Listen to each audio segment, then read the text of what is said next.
the rising number of business closings. Toughening its policy towards illegal migrants. Human trafficking.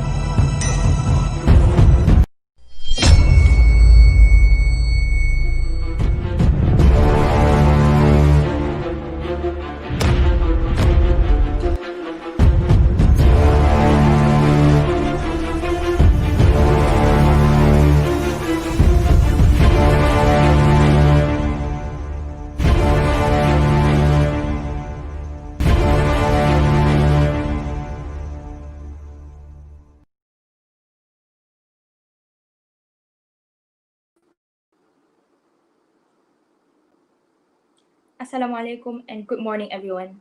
Thank you for joining our virtual press conference. Today, we are here to address some major ongoing issues in our nation, including the IMPF 31 virus, economic crisis post-tsunami, drugs, border control, and many more. Today, our main objectives will be, firstly, to protect the health and safety of our citizens. Second, to empower these people. Third, is to build a sustainable future. This conference will be divided into 3 sections, namely our immediate response towards the IMPF virus, the short-term recovery plan, and our long-term government initiatives to address these problems. If you have any questions, please leave them in the comment section and we will get back to that at the end of this press conference. Also, more information regarding the matters that will be discussed today can also be found on our national website and Instagram account. On the screen right now, there is a QR code which you can scan to visit our national website. Starting off, as some may know, Castor is currently going through a virus, a new outbreak called IMPF 31 that started spreading at our own country's nuclear power plant. Lab tests have confirmed that this virus spreads via humans and animals alike through bodily fluids, such as saliva and mucus. The incubation period of this virus is 3 weeks. Relating to our first objective, which is to protect the health and safety of all our citizens, the government has decided to impose a movement control order, an MCO, throughout the nation for 4 weeks, starting on the 3rd of November until the 3rd of December. However, total lockdowns will be enforced in Dargon, Richberry, West Sun, and Warrington, as they have been identified as areas of high risk of virus transmission due to their close proximity to where the virus first spread. Therefore, all citizens shall adhere to the following standard operational procedures. Firstly, it is mandatory for everyone to wear masks in public areas or when in close contact with others. The government is working hard to distribute reusable cloth masks to everyone as soon as possible within the next few days. In the midst of IMPF 31, please take extra care of personal hygiene by frequently washing hands or using hand sanitizers. I would also like to note that the government will carry out sanitation procedures at areas with high risk of transmission. Anyone who had contact with known IMPF 31 persons or are symptomatic, please get immediate testing and checkup at your own local healthcare centers. A mandatory quarantine of 3 weeks will be required. Anyone with a temperature of 37.5 and above will not be allowed to enter any public premises. Armed forces will patrol our communities to ensure that these restrictions are observed. Another thing, all citizens are reminded to observe strict physical distancing of 1 meter apart from others, avoid physical contact, and be courteous to others by sneezing or coughing into a tissue or your elbow to avoid transmission of the virus. All citizens, all economic sectors are allowed to resume operations as per usual, according to the strict SOP guidelines provided by the government. Any business or corporation that does not comply with the SOPs given will be ordered to close for the period of MCO. Therefore, only essential services are allowed to operate in areas undergoing total lockdown. Next, all educational institutions will be closed for the time being. All learning will be conducted online and virtually from home. All educational institutions have been informed to execute their action plan on this method. Continuing, places of public gatherings, such as entertainment and recreational centers, are not allowed to operate for the time being of MCO. We will also be imposing travel restrictions. Borders and ports, all of it, will be closed during the period of MCO. We will also inform other nations about the pandemic so that they can be more cautious and take appropriate steps in screening anyone arriving from Castor to prevent further spread to their countries. A fine of 800 Castor bucks will be imposed on any citizen who does not abide by the rules and SOP stated. I give you an example. For example, Antikia, she went to the grocery store to get some groceries, but she did not wear or even bring a mask. What will be given to her? A fine of 800 Castor bucks. Continuing, for the benefits of all Castorians, the government has taken the initiative to set up essential centers in all parts of the country.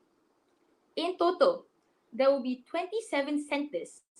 The centers in urban cities and rural areas, there will be testing booths for citizens with symptoms such as cough, flu, or fever, and there will also be counselors for the better mental health of all.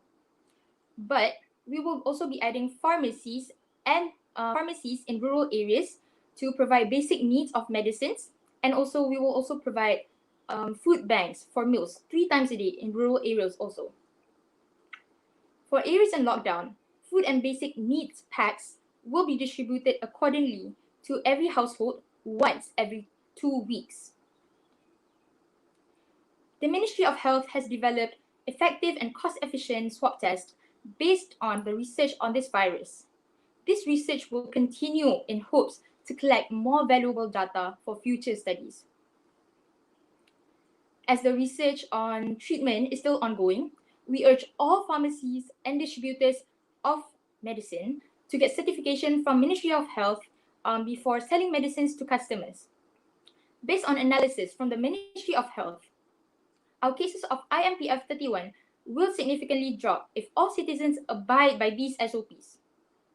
The graphs show that the estimated number of cases that will drop down only if all citizens, not some, but all citizens, follow the strict SOPs given. Again, I urge all citizens to stay at home for this MCO to be lifted earlier. Another case is due to the influx of illegal immigrants, our government has decided to welcome them through our guest worker program. This includes that these immigrants will be given resident status for the period of employment. Certain rights will also be given.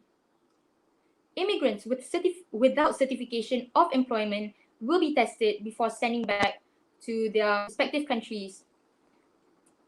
In addition, the Ministry of Defense will ensure tighter border controls and conduct negotiations and agreements with other countries, neighboring countries to be exact, to improve the immigrant and refugee situation. We believe that by strengthening our border security, problems such as human trafficking and rise of traditionalism can be resolved.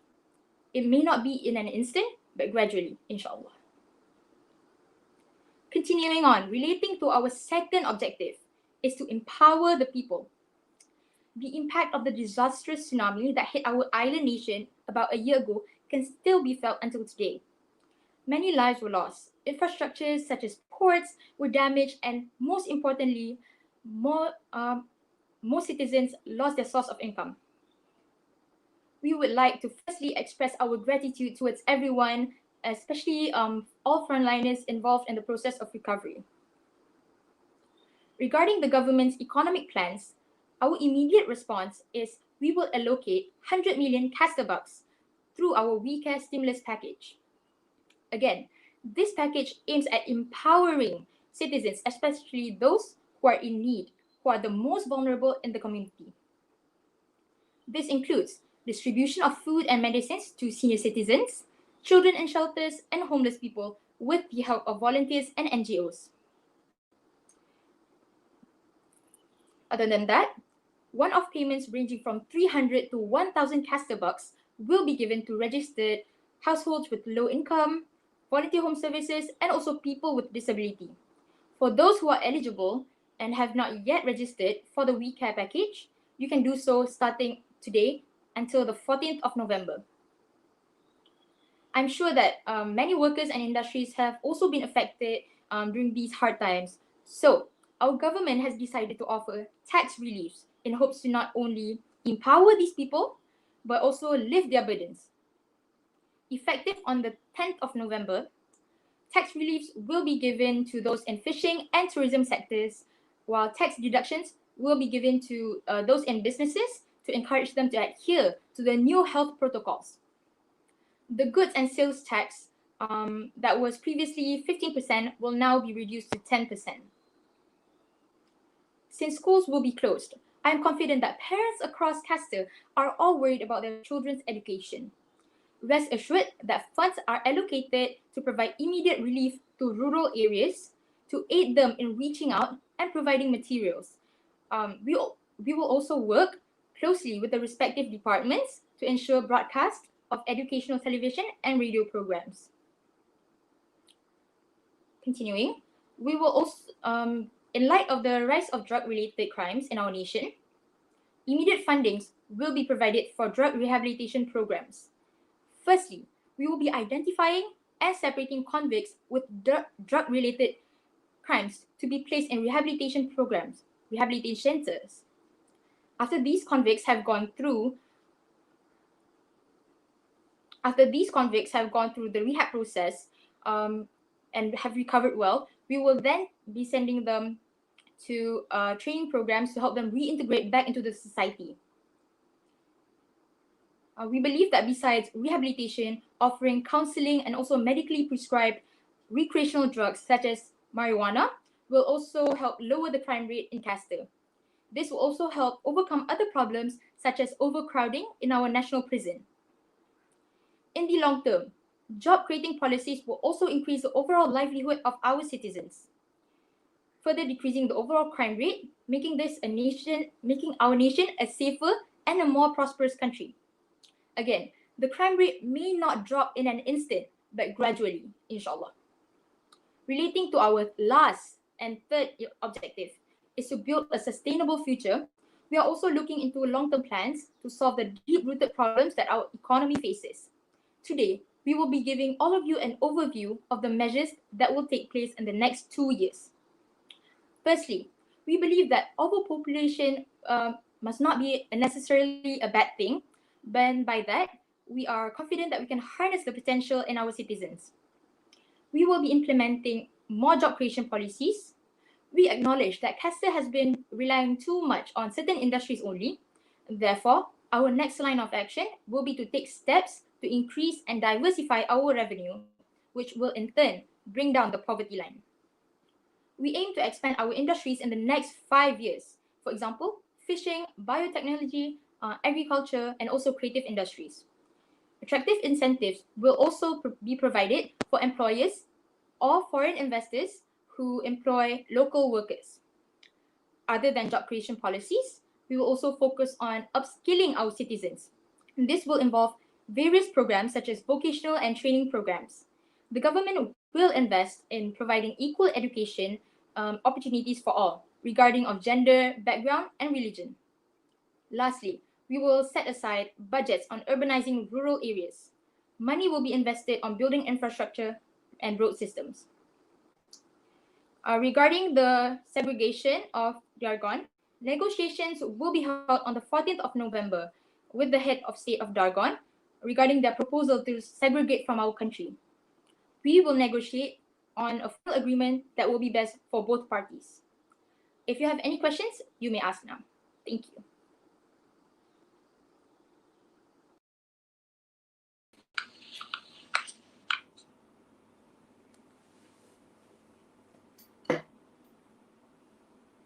Assalamualaikum warahmatullahi wabarakatuh. Right now, we are open to any questions that any of you might have. So please ask right now in the comment section.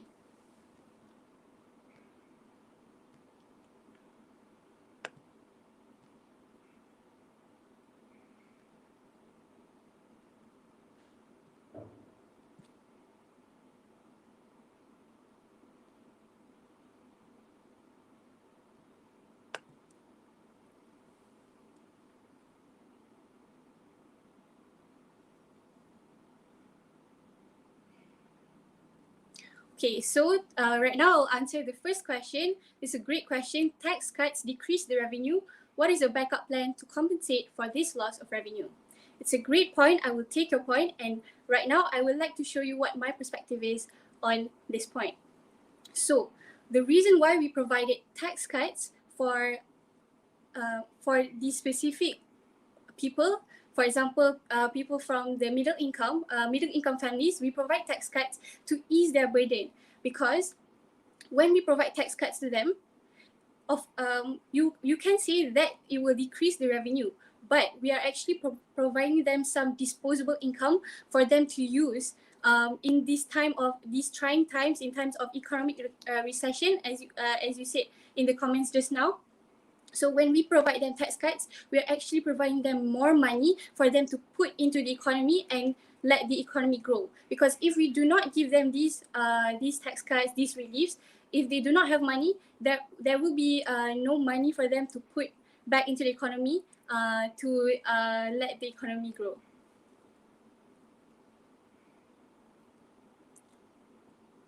I hope that answers your question. So again, another great question from the same person. He asked, why enforce a movement MCO when the economy might suffer a recession post-pandemic? As we know, the economy of Castor is in ruins as of the tsunami that hit recently. Okay, so I was hoping someone would have asked this question because I would like to clarify what we mean by MCO. For this MCO, the economy, any economy and industries will still resume as usual. Although it still resumes, we will still enforce a strict SOP. This is to ensure that the economy does not drop too far, and these industries can still continue on. It is when we say MCO, we don't mean a complete lockdown where all economies stop. What we mean by MCO is we will still allow these workers to go out and work, and they can still continue on with their jobs. So their source of income won't stop immediately. The only places where we will enforce total lockdowns are at the red zones that we have identified just now. So for these places in lockdown, we decided that we need drastic action so that we can mitigate the spread of this virus before a situation becomes worse. We know that Castor is a country with limited resources. So if we do not take drastic action right now to mitigate the spread of this virus, we might not be able to compensate with the damage that might happen if we just let the all economies run without any SOP, without any restrictions. That's why we chose to go for a win-win situation. We chose to go for some sort of middle ground, where for these areas that have high risk of transmission, we allow a lockdown. Okay, we make sure that these people are restricted so that we can mitigate the spread, because right now we have a low mortality rate. We want to make right now the key concern for all our citizens is the health. We want to make sure that all our citizens are healthy because we do not want to overwhelm our healthcare system. This will make matters even worse. But for other areas of the country where we know we can still control, we know that the cases are low, we can control and make sure we can mitigate the spread of virus with methods other than lockdown, we will enforce the MCO, where businesses can run as usual, economy can still run as usual, but under tight SOP. So I hope that answers your question.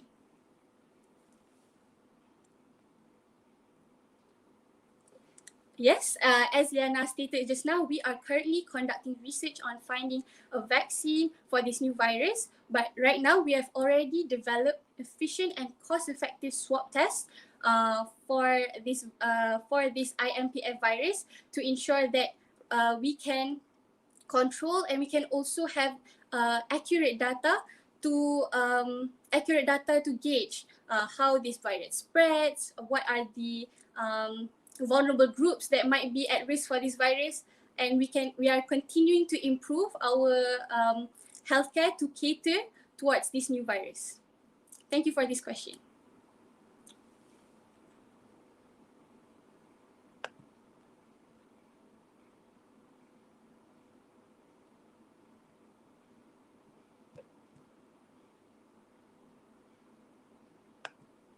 Are there any more questions?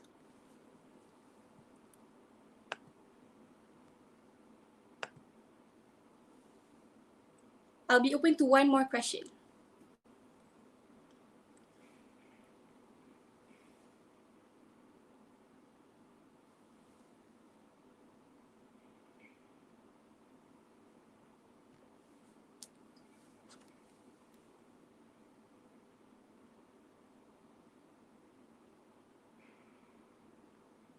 Okay, so this question, how does the government intend to fund for the stimulus package?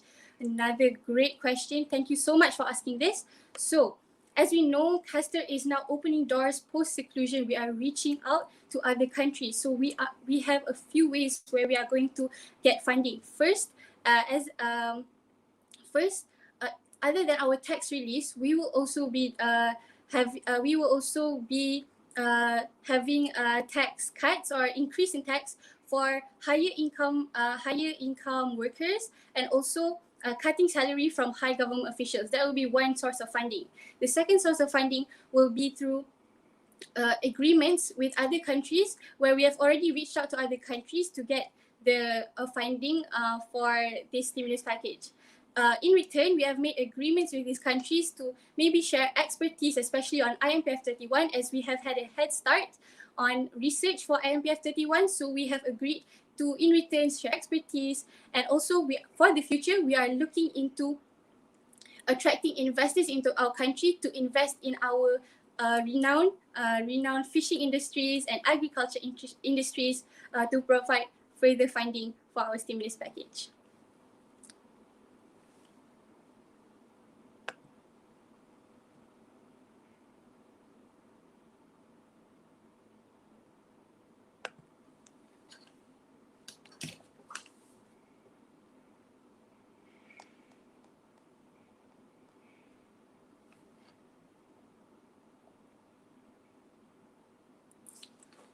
Okay, so I guess that is all for our Q&A session today. Thank you everyone for all your great questions. I hope I got to answer those questions well. And if you still have any more questions that you would like to ask, you can head on over to our national website that we have curated to ensure that everyone can be informed on the IMPF 31 and also the government initiatives that we have planned to tackle these issues.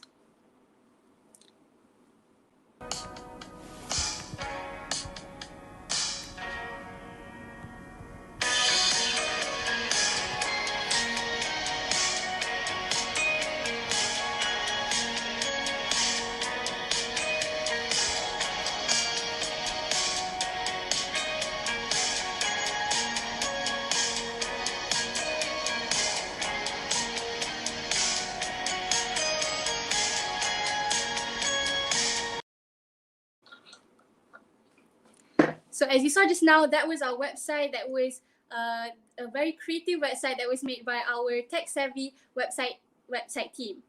So that is all for our press conference today. After this, we will show a montage that summarizes all the points that we have thrown out today.